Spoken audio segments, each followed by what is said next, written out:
لمثل هذا فليعمل العاملون لمثل هذا فليعمل العاملون. Le Cheikh l'Islam Ibn Taymiyyah, dans sa risala, Qa'idatu fi sabr, le Cheikh l'Islam Ibn Taymiyyah a une petite risala, un petit livre, Qa'idatu fi sabr, c'est-à-dire la règle concernant la patience. Et sincèrement, c'est l'un des meilleurs livres. Je dirais même le meilleur livre que je connais, eh bien, Hasbi Ilmi, qui a détaillé le sujet de la patience. Hasbi Ilmi. Vraiment, ce livre-là, subhanallah, Cheikh l'Islam Ibn Taymiyyah a détaillé la question de la patience, subhanallah. C'est pourquoi ici, je vais vous ramener plein de trucs que le Cheikh l'Islam Ibn Taymiyyah a eu à dire dans cette risala. Je vais vous, en fait, faire un résumé, on va dire. Alors, dans cette risala, et vraiment, je conseille vraiment les gens de lire cette risala. Et le Cheikh Abdul Bukhari, hafizahullah, je pense qu'il a fait 2 cours, c'est dans son site, sur cette risala-là. Alors, il dit là-bas dans ce livre-là, que cette patience-là, donc fait de patienter face à ce qui t'arrive, donc au malheur qui peut t'arriver, donc patienter face au destin-là. Il dit ici, ça se divise en 2.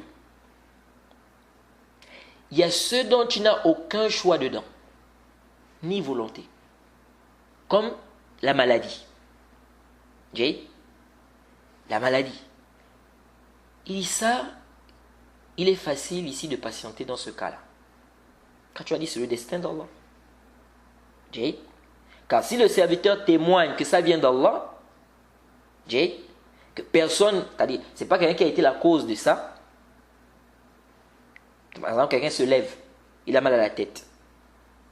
C'est-à-dire, il dormait, il s'est réveillé, il a mal à la tête. Ou bien il a mal au bras. Ou bien il a une fièvre. Il ne va pas accuser quelqu'un. Il ne va pas dire non, c'est à cause de toi que j'ai cela. Il dit ça, c'est facile.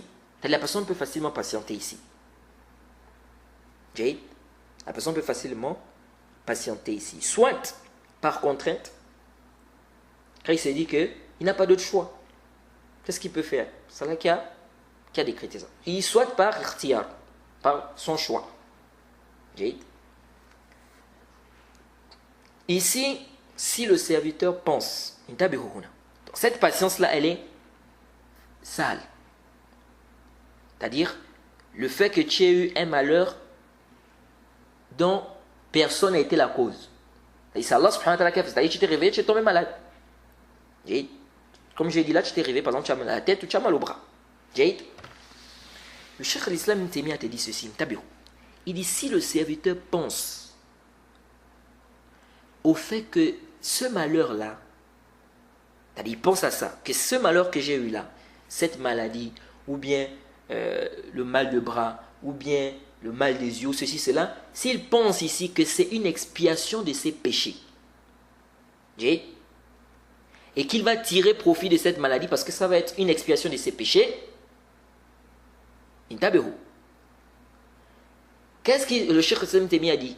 Il dit, s'il pense à tout ça, ça peut le conduire à un autre degré de la patience. C'est-à-dire, ça va le conduire, ou c'est même pas un autre degré, mais ça va le conduire à ce qui est plus que la patience. Vous savez que le prophète Mohammed sallallahu alayhi wa sallam a dit quoi? Que ce qui arrive aux musulmans comme malheur, etc., même l'aiguille qui te pique, c'est une expiation de tes péchés. Et le hadith est dans le sahih. Donc, la personne qui a ce malheur-là, je me réveille, j'ai mal à la tête. Vraiment, la tête me fait mal. Ou je me réveille, j'ai mal au bras. Ou bien j'ai des oreillons. Ou bien j'ai mal au ventre, etc. Ici, le Cheikh l'Islam Ibn Taymiyyah a dit, si le serviteur pense au bienfait, c'est-à-dire, il pense au hadith du prophète qui parle de, il n'y a pas un malheur qui arrive aux musulmans, etc. Même la tristesse.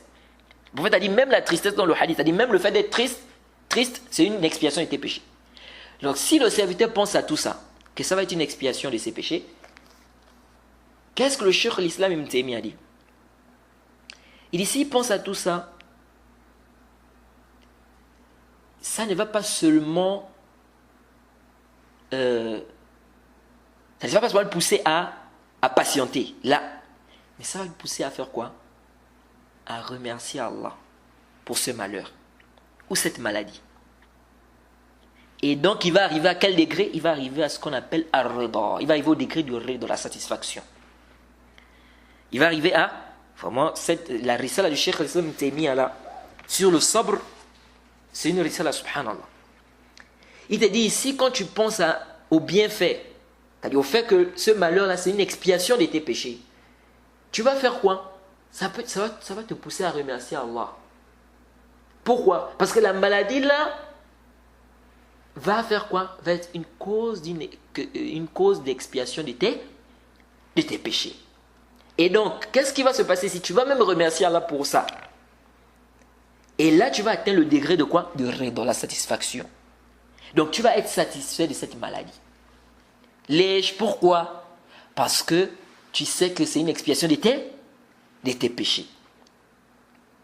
Exemple, quelqu'un va par exemple dire, vraiment j'ai trop péché. J'ai trop fait des péchés. Cette maladie, alhamdoulilah, va être une purification pour moi. Donc, il est satisfait. Donc ici, là, regardez comment, subhanallah, ça va devenir quoi? Le Cheikh al-Islam Taymiyyah dit, ça va devenir une ni'ma. Regardez comment on quitte d'un malheur pour une ni'ma, un bienfait ici. C'est-à-dire, au départ, quand on regarde, on va dire c'est un malheur. Mais avec tout ce qu'on a expliqué là, pour lui, c'est comme une ni'ma maintenant. Un bienfait d'Allah. Parce qu'il regarde que vraiment, ça va être une expiation de mes péchés, alhamdulillah. Donc, il est satisfait. Ça, c'est ce qui est, comme on a dit, qui est mustahab. Le rida là n'est pas obligatoire, mais c'est mustahab, c'est préférable.